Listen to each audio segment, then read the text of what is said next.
Assalamualaikum warahmatullahi wabarakatuh. Perkenalkan, nama saya Konita, NIM 7211419053.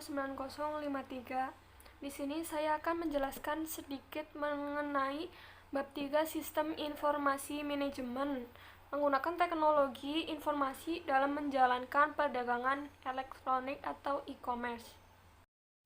Perdagangan elektronik. Beberapa orang mendefinisikan perdagangan elektronik yang disebut juga e-commerce dengan sangat sempit. Definisi sempit yang orang-orang ini katakan sebagai transaksi bisnis elektronik. Dengan pandangan ini, istilah bisnis elektronik dan perdagangan elektronik akan sama. Dalam definisi luas kita ini, suatu transaksi bisnis yang menggunakan akses jaringan, sistem berbasis komputer, dan antarmuka atau interface sebuah browser web akan memenuhi persyaratan sebagai perdagangan elektronik atau e-commerce. E-commerce di luar batas perusahaan. Terdapat dua e-commerce di luar batas perusahaan. Yang pertama, e-commerce bisnis ke konsumen atau bisnis to consumer, B2C, mengacu pada transaksi yang terjadi antara sebuah bisnis dan konsumen akhir produk. Yang kedua ada e-commerce bisnis ke bisnis atau business to business atau B2B, mengacu pada transaksi antar bisnis di mana tidak ada pihak yang menjadi konsumen akhir. Sebagai contoh, dalam transaksi rantai distribusi dari produsen ke distributor ke toko eceran ke konsumen, seluruh transaksi dari satu entitas ke entitas yang lain adalah B2B sampai transaksi terjadi antara toko eceran dengan konsumen, yaitu merupakan transaksi B2C. Manfaat-manfaat yang diharapkan dari e-commerce. Perusahaan melaksanakan e-commerce untuk mencapai perbaikan organisasi secara keseluruhan. Perbaikan-perbaikan ini diharapkan merupakan hasil dari tiga manfaat utama. Yang pertama, perbaikan layanan pelanggan sebelum, selama, dan setelah penjualan. Yang kedua, perbaikan hubungan dengan pemasok dan komunikasi keuangan. Yang ketiga, peningkatan imbal balik ekonomis antara pemegang saham dan investasi pemilik. Kendala-kendala yang ada di e-commerce. Yang pertama, biaya yang tinggi. Kedua, kekhawatiran akan masalah keamanan. Dan yang terakhir ada peranti lunak yang belum mapan atau belum tersedia. Ruang lingkup e-commerce. E-commerce memiliki arti penting khususnya bagi segmen tertentu perekonomian Amerika Serikat karena menyumbangkan persentase dolar penjualan dalam jumlah besar dalam segmen-segmen tersebut. Jalan menuju e-commerce. Rencana bisnis strategis akan membakukan komitmen untuk menggunakan e-commerce guna meraih keunggulan kompetitif. Perusahaan pertama-tama harus memperoleh kecerdasan bisnis atau business intelligence, sehingga perusahaan tersebut akan dapat memahami peranan potensial yang akan dimainkan oleh masing-masing unsur lingkungan. Intelijensi bisnis atau business intelligence. Intelijensi bisnis menjadi sangat dibutuhkan karena pengambilan keputusan pelaksanaan e-commerce itu terlebih dahulu harus mengetahui tentang perusahaan dan hubungannya dengan para pelanggan, pesaing, pemasok, dan pihak-pihak eksternal lainnya. Intelijensi bisnis adalah aktivitas pengumpulan informasi mengenai unsur-unsur di dalam lingkungan yang berinteraksi dengan perusahaan. Basis data eksternal. Perusahaan tidak harus mengumpulkan informasi lingkungannya sendiri. Tersedia sejumlah basis data komersial penting yang memberikan informasi mengenai semua subjek. Perusahaan menggunakan berbagai basis data ini untuk mendapatkan kecerdasan bisnis karena ia lebih cepat dan lebih murah daripada meneliti berbagai jenis sumber informasi. Basis data pemerintah juga merupakan sumber informasi penting lainnya, seperti perpustakaan, biro sensus, biro statistik tenaga kerja, dan sebagainya. Yang kedua ada mesin pencari. Suatu mesin pencari atau search engine adalah suatu program komputer yang menanyakan satu kata atau kelompok kata kepada pengguna untuk dicari. Beberapa contoh mesin pencari ini adalah seperti Yahoo, Google, MSN, AltaVista, dan sebagainya. Sistem interorganisasional.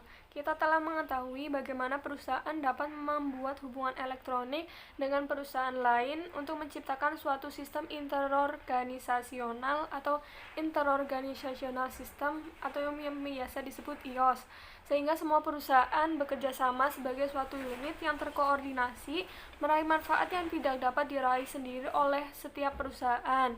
Yang berpartisipasi disebut sekutu dagang, sekutu bisnis, atau aliansi bisnis. Sekutu-sekutu bisnis proaktif dan reaktif. Sponsor IOS pada umumnya mengambil pendekatan proaktif, merangsang minat akan IOS, dan mendorong partisipasi di dalam jaringan. Para partisipan pada umumnya merespon dengan cara yang reaktif, menerima atau menolak penawaran sponsor untuk menerapkan IOS. Pengaruh penerapan. Ada 4 faktor yang menentukan apakah perusahaan akan mengambil langkah proaktif ataupun reaktif. Yang pertama, tekanan kompetitif. Ketika perusahaan berada dalam suatu posisi yang buruk terhadap para pesaingnya, atau ketika asosiasi industri atau perdagangan memberikan tekanan yang kuat, perusahaan akan menerapkan IOS seperti EDI dengan cara yang reaktif. Yang kedua, penggunaan kekuasaan. Ketika sebuah perusahaan dapat memaksakan kekuasaannya atas anggota lain, ia akan proaktif dalam menerapkan IOS. Yang ketiga, kebutuhan internal. Ketika perusahaan sadar bahwa partisipasi dalam IOS merupakan salah satu cara untuk meningkatkan operasinya, perusahaan tersebut akan melakukan pendekatan atas IOS dengan cara yang proaktif. Yang terakhir, dukungan manajemen puncak.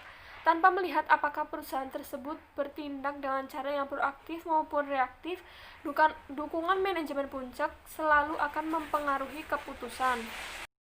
Manfaat-manfaat tidak langsung IOS. Yang pertama, mengurangi kesalahan, menurunkan biaya, meningkatnya efisiensi operasional, meningkatnya kemampuan untuk bersaing, memperbaiki hubungan dengan sekutu dagang, dan memperbaiki layanan pelanggan.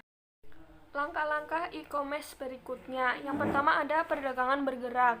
Perdagangan bergerak atau mobile commerce atau m-commerce adalah penggunaan telepon seluler dan asisten digital pribadi atau personal digital assistant atau PDA untuk melakukan e-commerce nirkabel.